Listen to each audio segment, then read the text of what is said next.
Morning, everybody. Thank you for your patience. We were waiting for the luggage queue to subside. You wouldn't be in Britain if you couldn't find a queue somewhere to stand behind. So the morning after the night before. So congratulations for being here. Hopefully you've still got some voices left. Hopefully you will enjoy today's sessions. There's plenty of refreshment breaks. There's water everywhere. So please make sure you stay hydrated and take care of yourselves. We do have first aid on tap if required. But to start out today's session, we have a plenary on artificial intelligence. What we're going to do, we appreciate that some of us in here know ChatGPT, we might use Bing, we might use other things, but we don't all know lots of things about artificial intelligence. Luckily, we have two amazing experts who are going to bring us through these today. So what we're going to do is we're going to explore the potentials and pitfalls that artificial intelligence can play in supporting us as international recruiters. Artificial intelligence is so fast-moving that, in my mind, it's faster than many universities can actually embed it in both your plans and your strategies, and with your IT strategy, with your IT transformation plans and things like that. So, we really are playing sometimes catch-up as universities, because for many universities we move quite slowly. I can say mine is. I'm sure your universities are hugely agile and listen to their recruitment teams at all times to make sure you get what you need. That's called English sarcasm. The other issue we have, obviously, in academia is artificial intelligence in many circles with colleagues is seen as a negative. There's always concerns with regards to the use of AI, and again, our academic colleagues need to catch up on this. So sometimes when we're talking to IT colleagues, we have to get over that barrier using the word AI, because it is seen sometimes as a naughty word. But luckily for us, today we have two amazing global experts to help support us in going out there, using the right terminology, using the right vocabulary to support our IT colleagues, our marketing colleagues to really give us what we need as marketers to stay on point. So we have Alejandra Otero. Alejandra is founder and CEO of geNEOus. Alejandra mixes her knowledge of, among many other things, market automation and international recruitment. Alongside that, Alejandra is becoming an expert in understanding and knowing what are the needs of Generation Alpha. I think when I started, it was Generation X, but things move on very quickly. Alongside Alejandra is Julio Villalobos. Julio is Senior Director EMEA Digital Transformation with Salesforce. Julio works with universities across Europe regarding the digital transformation vision and strategy, while also being a part-time professor at a range of exclusive business schools. So we're very lucky to have two global experts with us today who's going to help us understand better within an hour, of artificial intelligence. So, Julio, over to you. Thank you. So, hello, good morning. Thanks, Andrew, for the introduction, and thanks, BUILA, for inviting us and for inviting me and as a representing Salesforce. And thanks to all of you for everything you do every day on your universities to try to make a better world thanks to education. And first of all, congratulations to the English crowd for the yesterday's win. I know there is someone from Dutchland, so I'm from Netherlands, so sorry for you. And I have to say I'm Spanish, and you can tell that by my accent, so I'll see you on Sunday, and good luck. And I have to say that Alejandra is from Colombia as well, so we are all here finals in somewhere. So Colombia is in the finalists on the Eurocup from America. So, okay, so let's do a quick introduction to what's AI. So I'm going to try to put some setting the scenes on AI, and I would like to start by saying that this is like innovations are incremental. So every time we have a new innovation, the speed of how we embrace that innovation, it's increasing.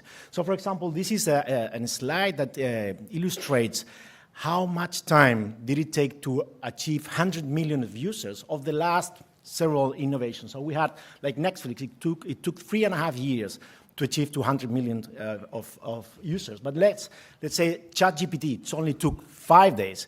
So I mean, we are in a real-time ecosystem. We are moving very fast, and innovations are incremental.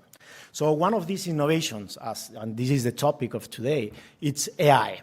So AI, it's not another innovation that it's going to be here like, okay, this is a new technology innovation, it's going to be here, it's going to impact, it's going to make us very nervous in all industries, and it's going to disappear as it had happened with other technologies. So AI, it's here to stay. And AI, it's a completely revolution. It's a revolution on the way how we are going to engage students. It's a revolution the way how we're going to be a lot more productive. It's a full way on how we even are going to be doing businesses. And AI, it's not new. I mean, really, AI, it's not that arrived with ChatGPT. So AI arrived several years ago. And AI, it's been launched by waves. So the first wave, it's predictive AI. So predictive AI is basically that AI which is based on data plus an algorithm to generate new outcomes. For example, you have the data of students who are not attending to class, and then you can put an algorithm and generate flashing, which are the students which are in risk of retention.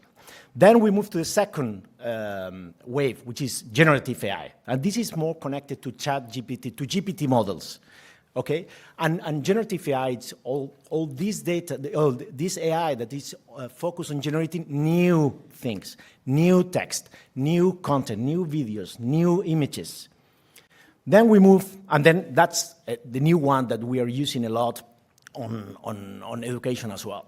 Then we move to autonomous and agents AI. And this is basically that AI which is not interacting, that the human being is not doing any interaction in it, and it works alone. And then we have the last, which is not yet here, artificial general intelligence. It's also called strong AI. And this is the AI that will learn with, and will apply what it learns as a human being. Okay? So something very important, and I want to do a strong focus on that, is that AI is going to be as good as your data is going to be. So the food of AI is data.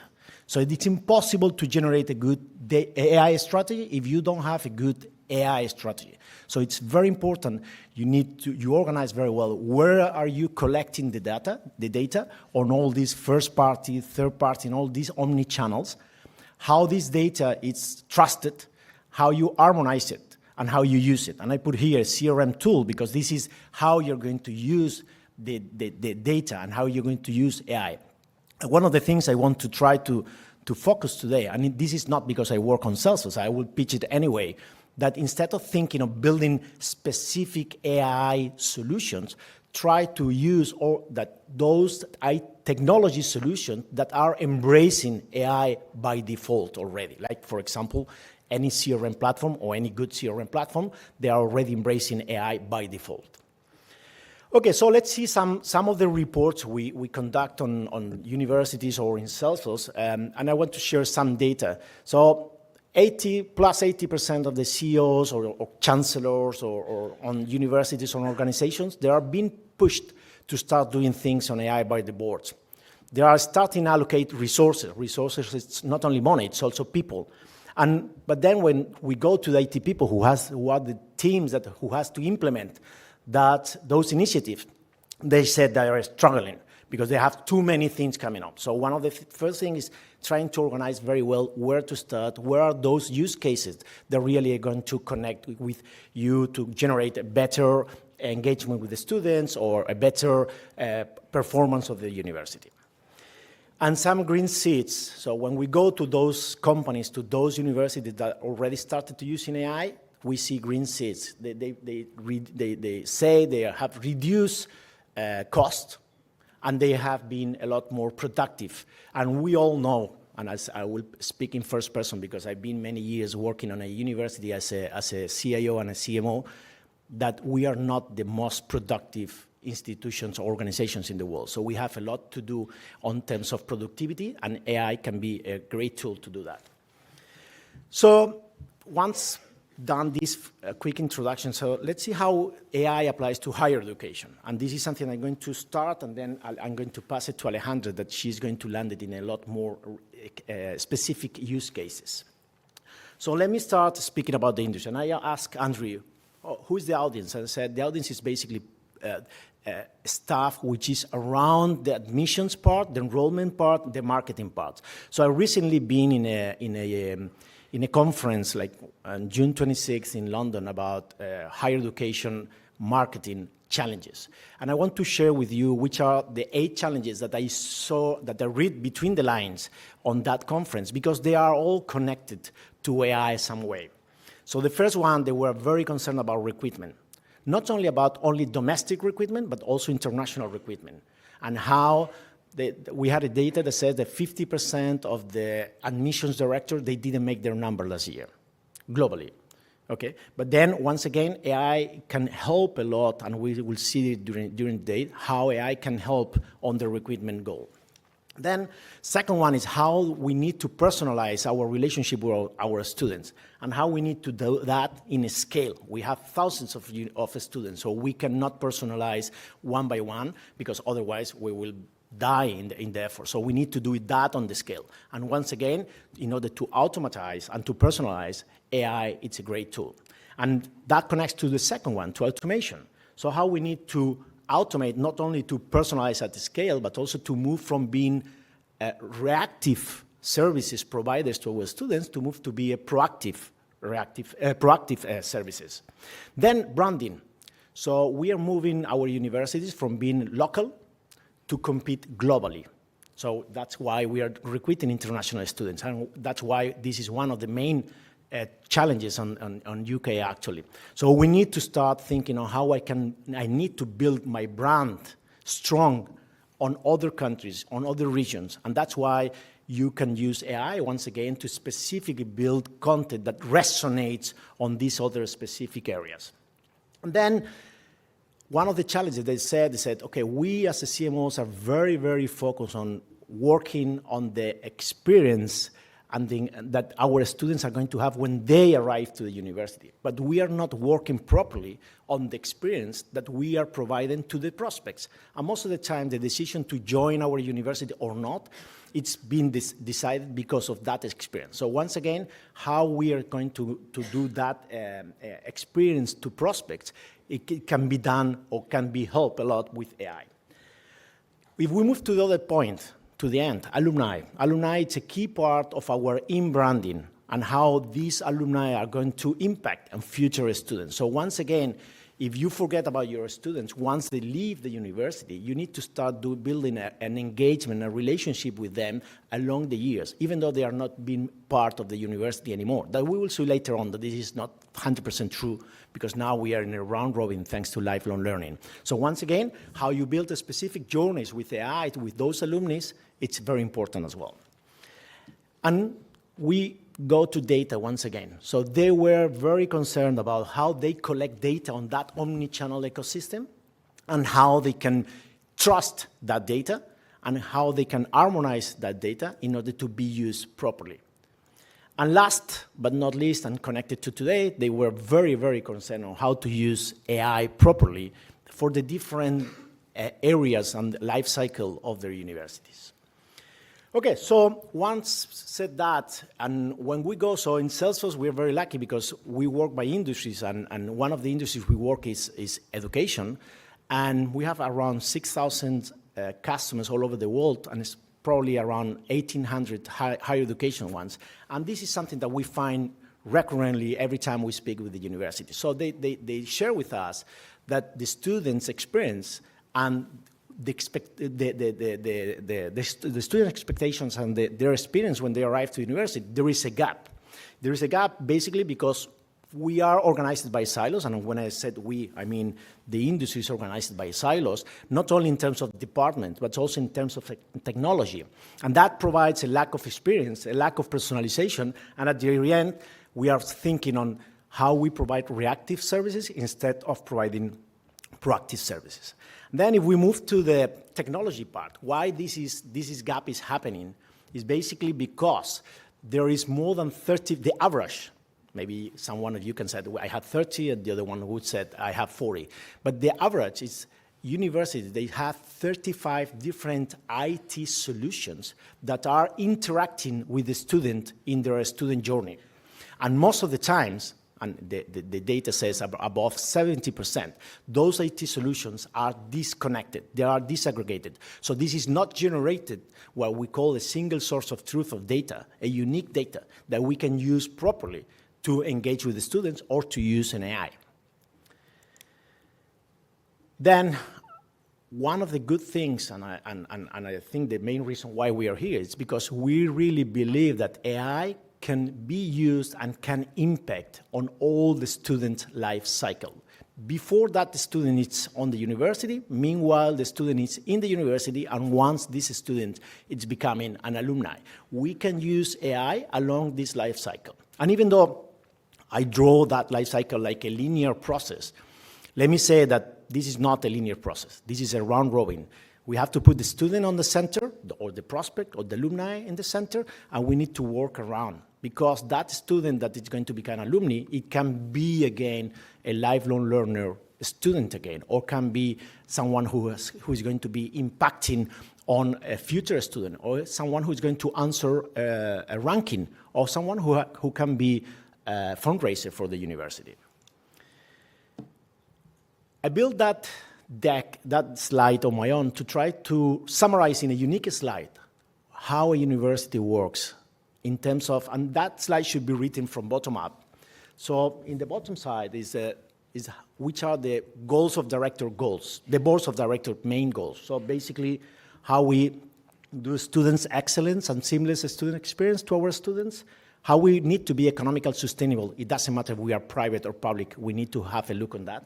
Then how we are very focused on cybersecurity and compliance. And finally, how we need to be more efficiency, how we need to be focused on operationals. In order to do that, we have the student's life cycle. And I summarized it in very easy 4 boxes, like which are the challenges on the potential students, on the recruitment enrollment part, which are the challenges when my students are in class, when are in campus, which are the challenges when I'm trying to connect my students to the society, to the labor market, and finally, which are the challenges and when I have the alumni community. In every single one of these 4 stages, we have challenges and we have opportunities. And AI, as we will see later on with Alejandra, AI can help us to achieve those challenges. And then finally, we move to the top layer, which is the platforms. And this is something that we've seen in the industry.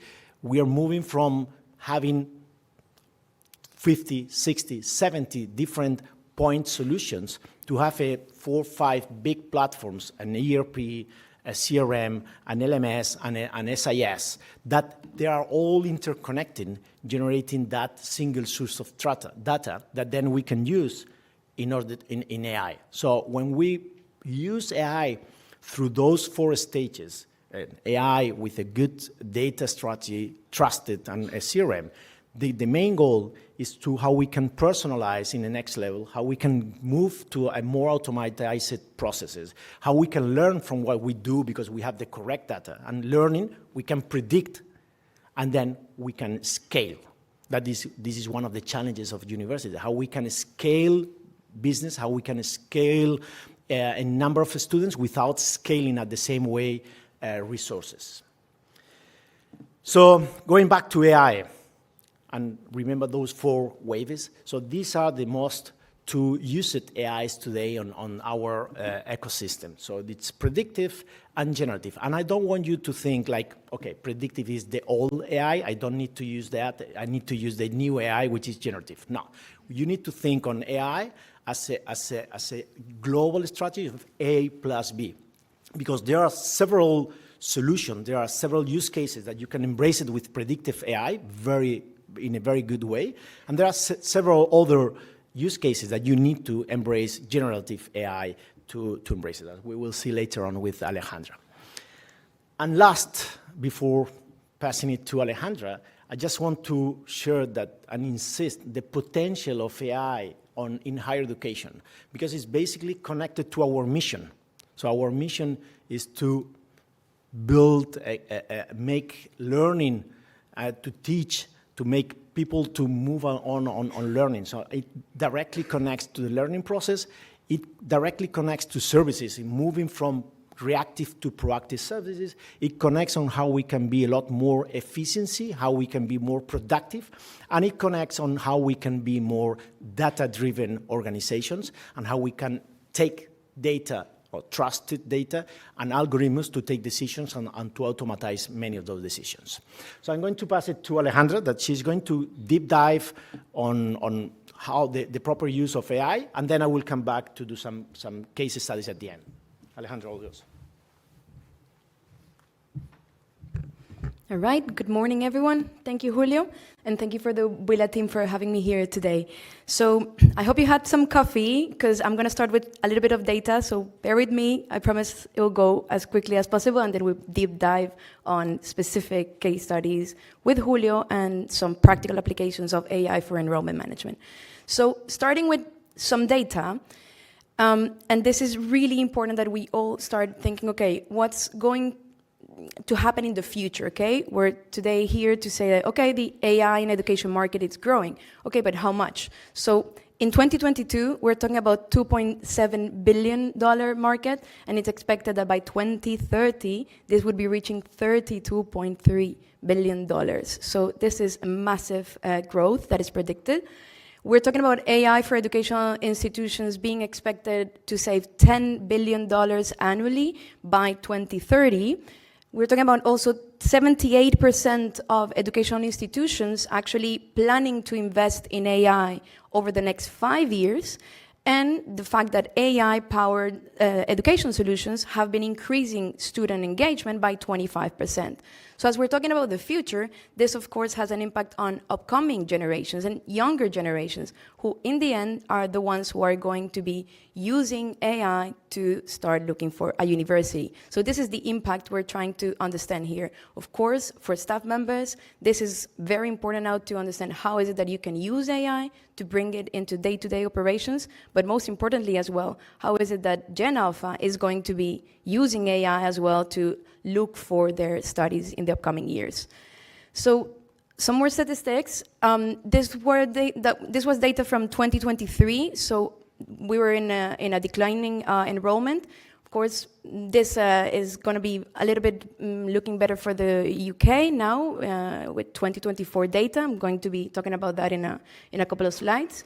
But 56% of admissions officers last year did not meet their enrollment goals. 47% of students actually selected their institution for career prospects. We've been talking a lot about that yesterday on Nanet's session on employability as well. And 77% of higher education leaders actually noted that work efficiency is a benefit resulting from the AI-powered efforts. So if we actually have trusted AI solutions integrated in the day-to-day operations, this can be a competitive advantage. So let's look at the situation of the UK and how is it that we can actually use AI as a competitive advantage, particularly in the UK. So a few months ago in May, I was at NAFSA presenting on the Keystone Education Group panel on their State of Student Recruitment report for 2024. And I'm presenting to you some data from them. This is a survey that they did for over 27,000 students around the globe. And the UK came first this year in 2024 as of the preferred study destination.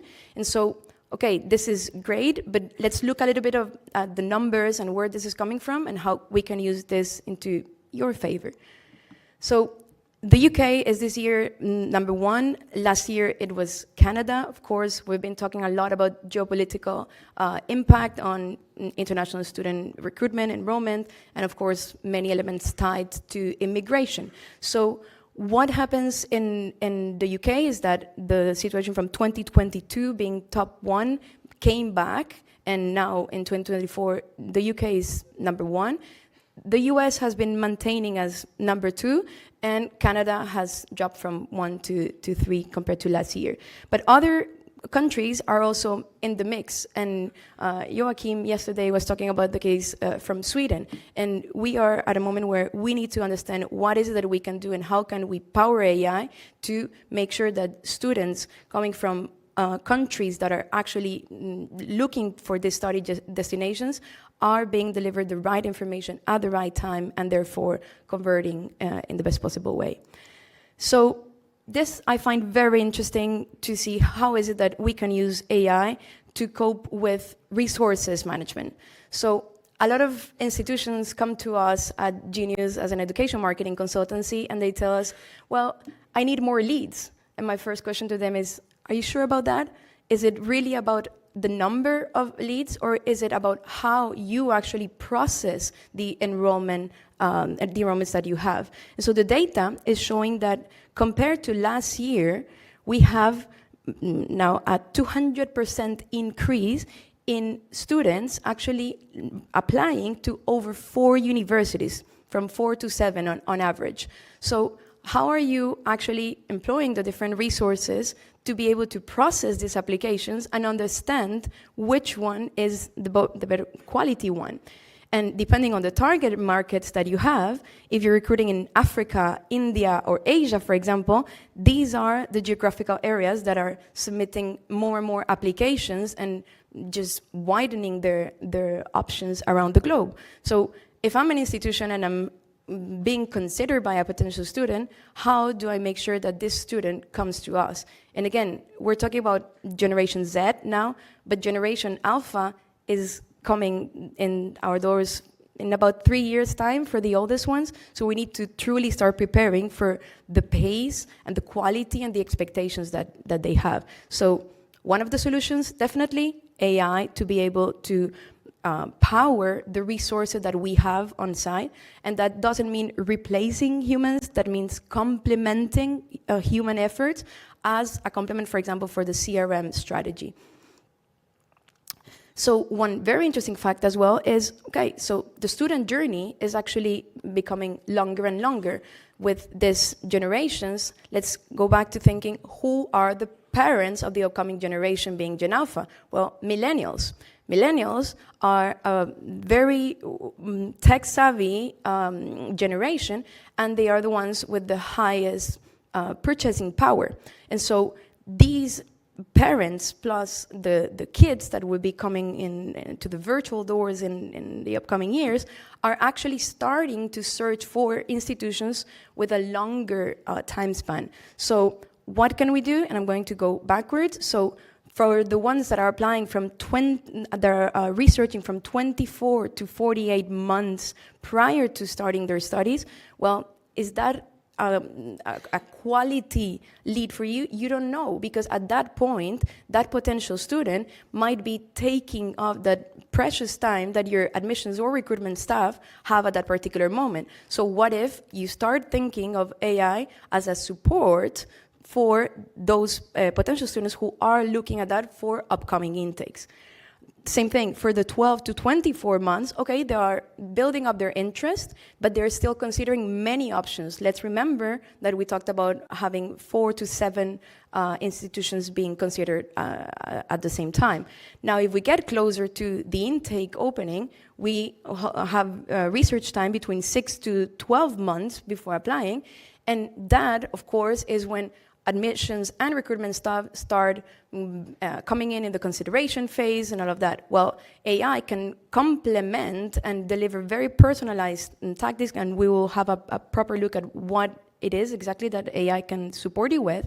But the closer we get to the application deadline, this is where AI can also be used in very different ways to support you throughout the student journey. So now, where are these students and what are the channels where they want to be contacted, and therefore, how is it that we can use AI to reach out to them? So email is still alive, that's the good news. Now, if you ask a Gen Alpha student to read a brochure and open their emails, chances are that they're going to be playing some games and in other platforms, and that's going to just go unnoticed. However, current generations are still reading emails, and depending again on the geographical area that you're willing to explore, this is still very much an important channel. Now, you don't want to be writing all of those emails on a manual basis, so AI, definitely a great tool for email purposes. Now, instant messaging, and we'll look at that in some other channels that are being used for research purposes. DMs, WhatsApp, and other channels in those likes are still very popular, and they're going to be even more so for upcoming generations. So AI is also a solution there. You can actually connect your AI tools to your specific WhatsApp, integrate WhatsApp with the CRM, etc. So really have technology help you rather than you working for technology. And the live chat is something that is very interesting, and we're going to be talking about conversational AI and how bots can, in a way, also support these efforts from institutions. So what I find very interesting is the fact that 85% of potential students expect a response within 24 hours or less. But even more so is that 17% expect a response immediately. Well, this is Gen Alpha. That's their attention span. This is what they're used to. Gen Z is in the same likes. So what's happening? What is this data telling us? Well, that we don't have these resources, and we have a lot of institutions that we work with in Europe and in the US, and they tell us that on average, it takes them 48 hours to be able to respond to first inquiries. Well, this is already past the expectations from these generations. So what is it that we can do? Well, at that very beginning of the funnel, AI can definitely come and support your recruitment efforts. Then whenever the students apply, we can talk about further support from a human standpoint, and how is it that AI can also be used to support you in complement as the student. So if we look at the channels where they're actually researching over the years, I want to have a particular focus on social media. Social media is an increased source for students to start looking for their potential studies. So before, we were looking at Googling, right? And Joachim was very well saying yesterday that the big majority of institutions are betting a lot of efforts on their Google ads. Well, what if this generation doesn't search on Google? And so right now, this is still an option, but many of them, and we're seeing this figure of 44% more students compared to last year, are actually looking for their study options through social media. So this is very interesting, because that means that they are looking over Instagram, TikTok as well. And the upcoming generations are going to be looking through and searching through YouTube and ChatGPT at some point. So tools in the likes of ChatGPT. So this is very important to take into account, because we need to be able to integrate these channels in the day-to-day operations in the most seamless possible way. And so to wrap up this part and understand what are the information preferences of this generation, and how is it that we can use AI to serve this potential content that they want to see? Well, they want to have information around scholarship, funding, tuition rates, visa, immigration. Of course, I was myself an international student back in the days. I left Colombia when I was 17 years old to study in France. What on earth did I know at that moment about accommodation or all the situation on campus? And for my parents back in the days, of course, this is a brand new thing. Well, these are worries that we need to address from the institutional standpoint. So how is it that we can use AI to make sure that those figures that appear there below are not actually happening, which is what would prevent you from applying? Well, application fees, yeah, this is a debate around the world. Should we waive them, maybe for agents or not? Or this are even national topics that are being discussed. But a lot of information is unclear, or it's missing for these potential students. And again, remember that they're used to finding information immediately. So we can use AI to support these search efforts. And even more so, as we talked previously, having unresponsive queries. So if you reach out to them and 25% and this is real data as well, 25% of contacts of requests that go through social media are completely unanswered, well, this is an issue because we are missing on an opportunity because of lack of resources. So let's deep dive a little bit more and truly see some practical use cases on how we can use AI for particularly enrollment management. So this is the traditional funnel, okay? We have marketing, admissions, academics, alumni, and Julio very well said, there is a massive issue here. It's the number of systems that operate around this funnel. So on the marketing side, you have paid social channels, so campaigns on Google, Facebook, you have organic social interactions, you have the education agents, you have the portals. Many of them are being managed through very different platforms, and a lot of institutions actually subcontract these efforts to marketing agencies as well. Well, that is one bit of a siloed information, a siloed department. Then comes admissions, and admissions has to process leads, well, potential students now. They're no longer leads, as marketing called them. So it's already a different vocabulary. And then we get to admissions having to send them emails, to call them, to send them WhatsApp messages, and have them go through the student journey and have this information in their CRM. In many admissions departments, until the knowledge transfer is properly done, they are in some sense not understanding the value of some CRMs. Well, this is fundamental because it's rather a tool that would enable them to actually do their job better if used properly. And then we have academics, and in academics we have the different faculty, the academic staff. A lot of the contents happen in their intranet or the LMS. Again, another kind of system, isolated, and data points not being centralized in the same way.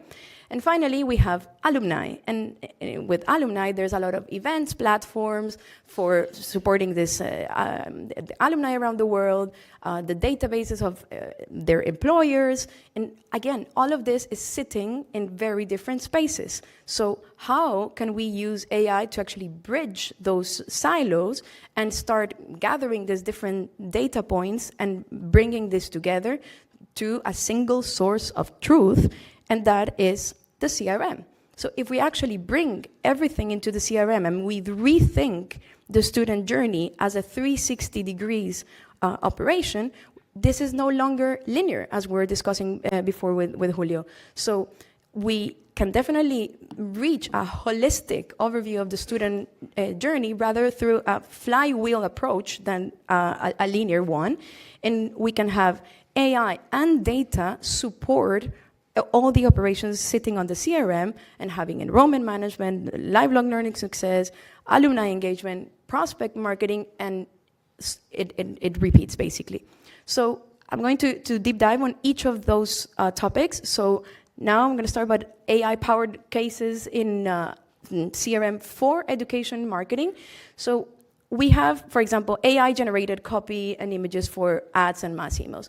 What does that mean? Well, many of you, and I believe this is the most widely used case of AI right now, it's using, a lot of marketers or communication departments are using AI to actually create the content for your messages. Well, this is a must nowadays.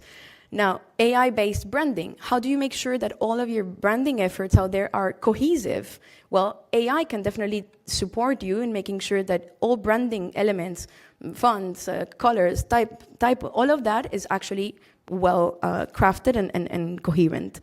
Automated clustering for personalized messaging. So if you have a student that is actually dropping, or several students dropping from a specific program, how is it that you can actually find immediately in your database some other clusters to start sending messages so that you can start driving those students to that potential program that might be at risk? Well, this is easily done through AI in some of the CRM. It's already integrated. Analytics for underperforming regions or programs. Well, AI can immediately plug that data and tell you these programs are not performing well, these regions are being under risk if you don't reach out properly to the right target audience. all of those analytics can be automatically appearing in your CRM through AI-generated actions. Cost optimization for paid media campaigns, just having AI integrated already in many of the ad systems that are available out there. You can already make sure that your bidding process is optimized and AI is helping you save money. You might not need all of that investment, and that's a good element to understand. Well, that investment might even go to some events or additional sources, but maybe you need to optimize those keywords. Then automate remarketing based on page visits and inquiries. So you can actually make sure that your remarketing efforts can happen to the right people whenever they come to a specific page. So if someone visits the faculty page, for example, why don't you send them information immediately around that particular topic which is of their interest? The same happens with if they visit a page on scholarships, for example. So very accurate and personalized information pulled from AI. And in real time. Personalized dynamic landing pages for user behaviors and interests. What if I have my very specific view of a landing page because of the fact that AI is already helping the institution understand what is it that I am interested in and what is it that I like? Why do I have to keep filling in some forms if there's already some data available out there to know what is it that I'm looking to study?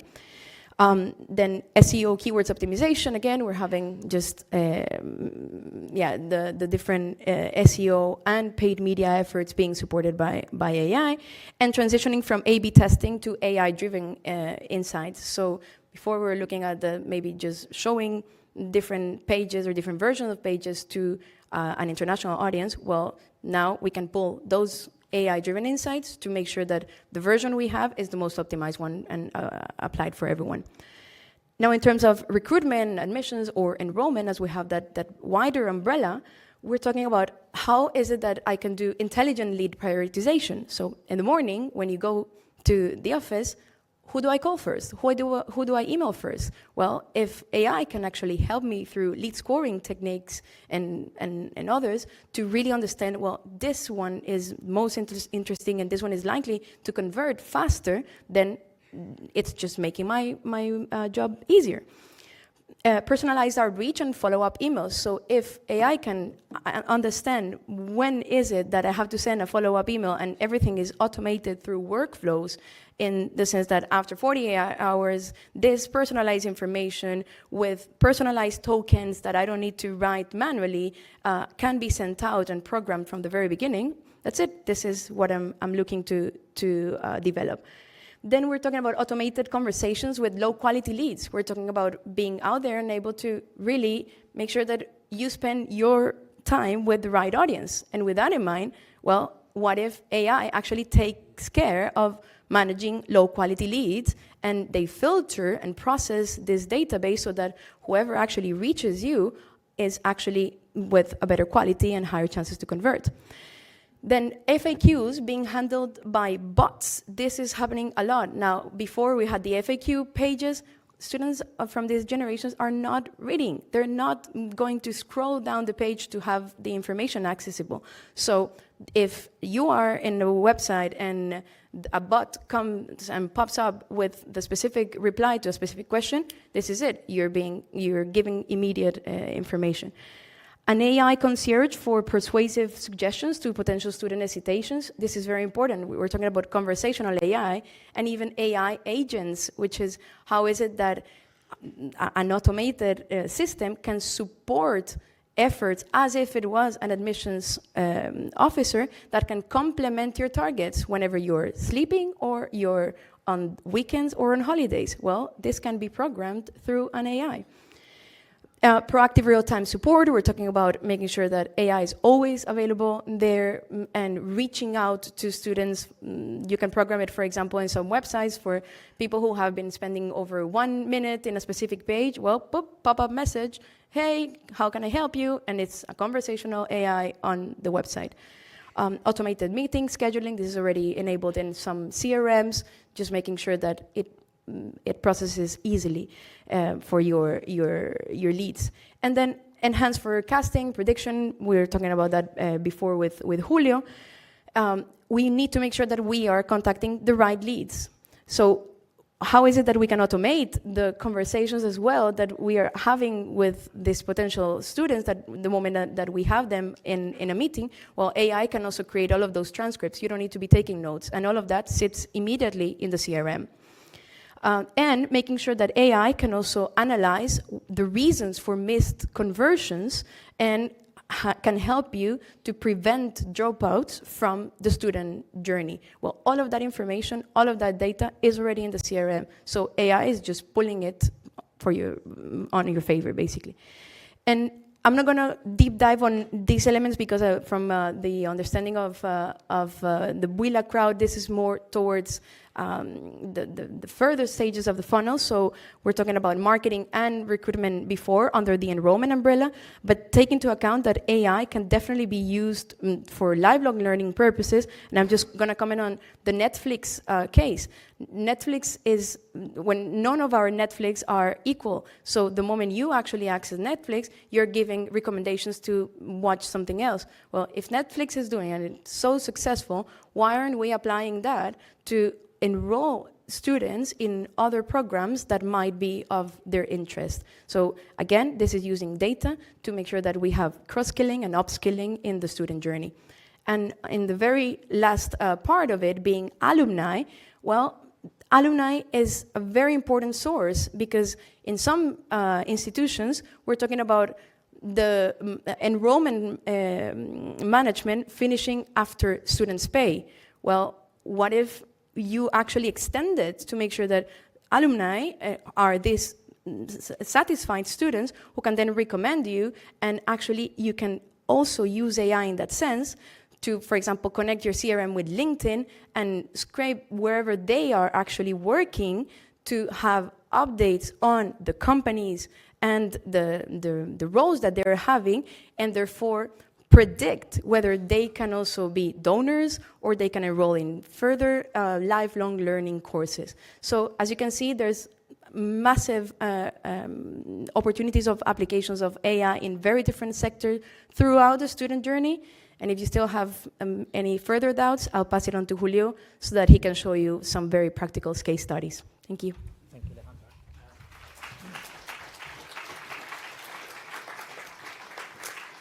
So I'm going to, we have many case studies. I look for those who are related to recruitment.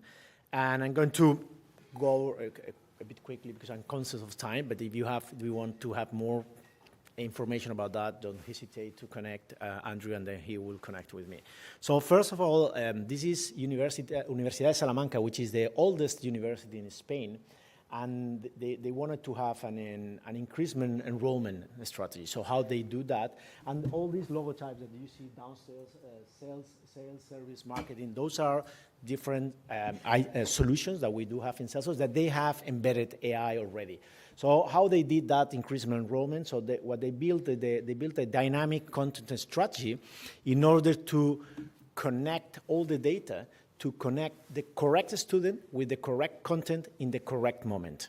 So trying to address the correct content to that specific need that every student had, and then or every prospect had. So based on that, they increased 50% the number of applications, and as they had a lot of more quality leads, they increased 20% the number of enrollments. And that happened in the oldest university on Spain. So they really embrace technology, they really embrace AI. Second one, it's PSL on Paris, Paris Science and Letters University. So what they wanted to do it to increase international students. They were very focused on trying to build how they increase the international students. So what they did is they dedicated an admissions portal, and they did that by they personalized marketing campaigns. How they did that, they were very sure that they collect the correct data. That concept that I mentioned several times is called single source of truth, and how they can automate all this data in order to do that marketing campaign. And thanks to that, they increased 37% the number of international students. That was very important because they were very focused on international students. Then if we move to the US, that's Arizona State University, and I raised that case because they didn't want to flash or to achieve international enrollment or enrollment. They were very focused because they were launching their business unit about online learning, and they were very concerned about retention rate on the online ecosystem. So how they did that, they built what they call my ASU portal, and in order they connect all in that portal all their services. They collect all the internal data, and they put all the services. They use the cases, they implement the chatbot also with all the information, and based on that, they had a portal where all the students could go there to attend their potential needs on that new ecosystem. So based to that, they achieve an 86% of retention rate on online courses the first year, which is an incredible achievement. Moving on here to UK, so University of East Anglia, they wanted to hyper-personalize all the marketing student journey. So what they did is they connect all the searches that any student will do in any different tool along their life cycle and connect with them with the correct content based on which were that student stage on the life cycle. So it was not going to answer the same content to them, automatic content, if they were a prospect, if they were a student, if they were alumni, or if they were a lifelong learner. So they adapted the specific channel to a specific student and on their specific a moment of the life cycle. And thanks to that, they increased the marketing engagement, that specific engagement with the marketing tools in 100%, and then they raise up the click-through rate in a 50%. So that was a great achievement. And now they are thinking on having that experience to move on to the rest of the school.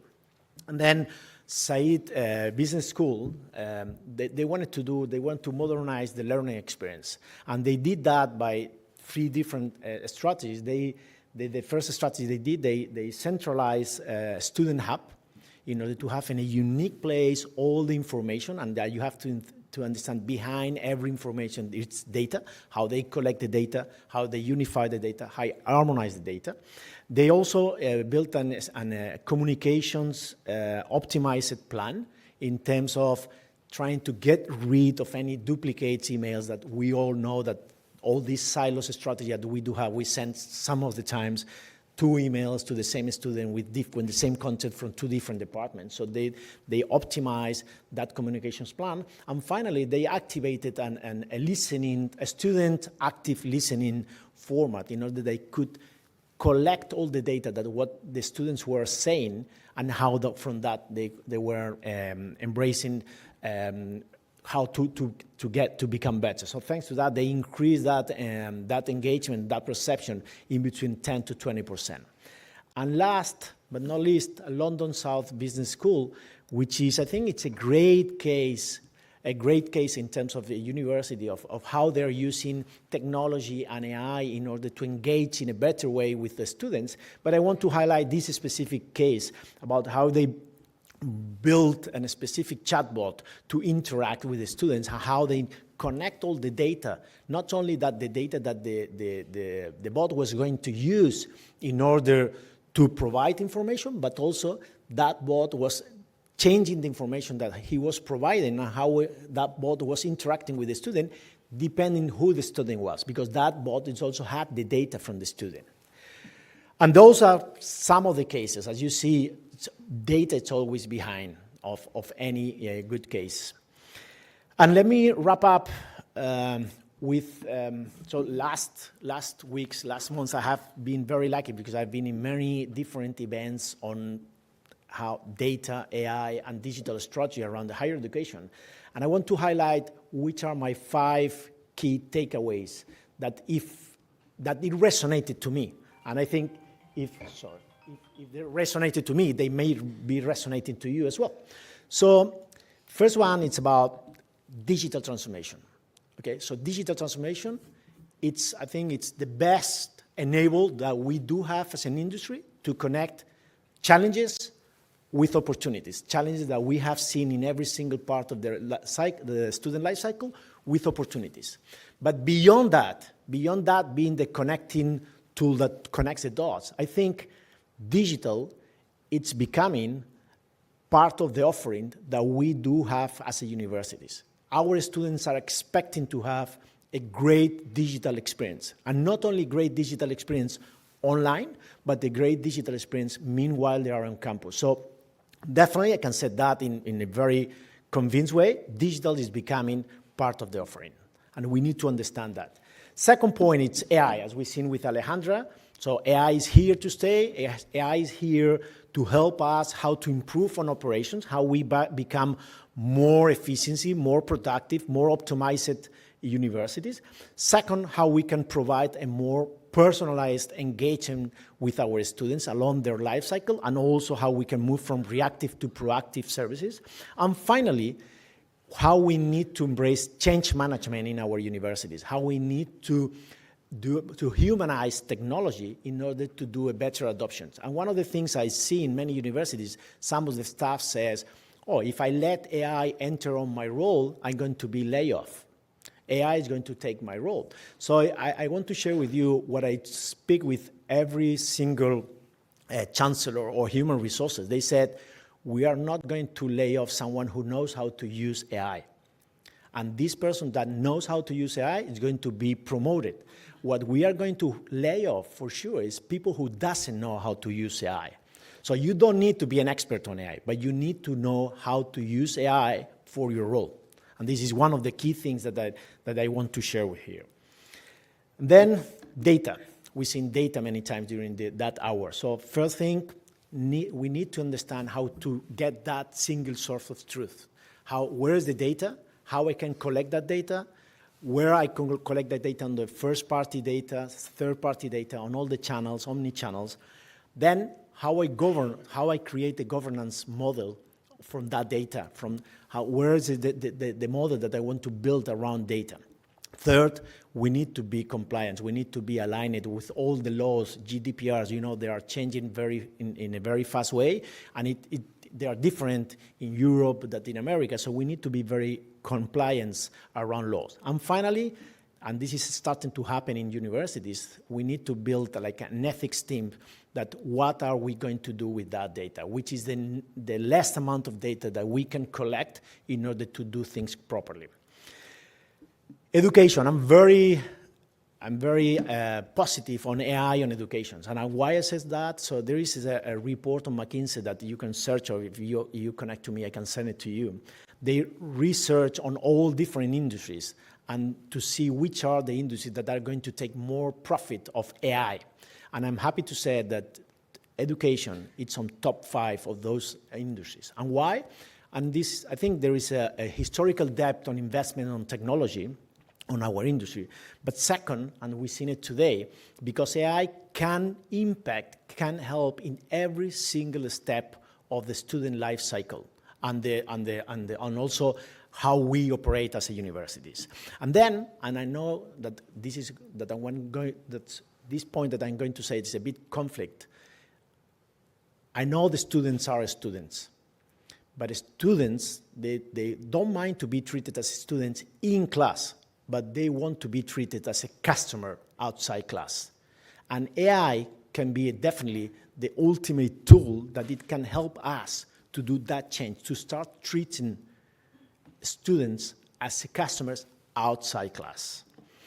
And last, and this is the last one, and as I have a CMO background on the old days, I can say that AI definitely is helping for the role of the chief marketing officer, or the role of the marketing area, the admissions area, the recruitment area, to move from being an art that was very detailed, very difficult to do, to be a science. So now if you want to do like an A/B test platform, you don't need to build like 10 A/B test platforms. You can do it with AI. If you want to create different emails for different persons, you can do it through AI. If you want to generate images that they are not right protected and you don't want to have to be sued because you use a wrong image, now AI can help you.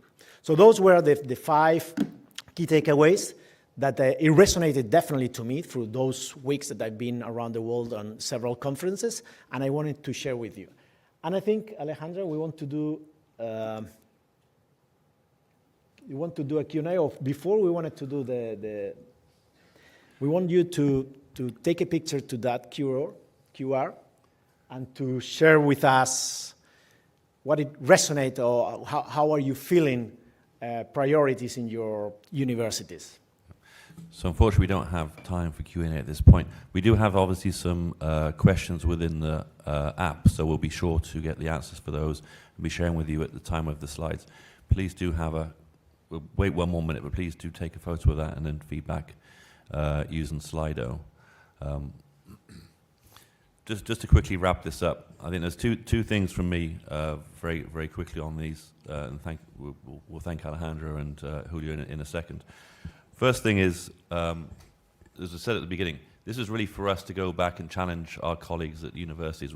We appreciate that many of us in here are not responsible for some of these areas, but what my challenge to you guys is, go back and see, does your university's data management and digital transformation strategy meet your needs? If it doesn't, how can you challenge that and how can you influence it? Because it has to. You guys are really the point people on behalf of the university. The second thing that really resonated with me was the phrase, students in the classroom, customers outside the class. It's a great phrase. I'm going to be using it for probably the next 2 to 3 years to try and get what we feel we need. So again, feel free to, is it date, can we use it, Julio? Is that okay? Can we take that as well? Yeah, sure. And this is a very controversial. The first time I say it, I had a very strong conversations with many people, but I'm totally convinced about that. Yeah. So it just leaves me to say thank you very much to Julio, thank you very much to Alejandro. Do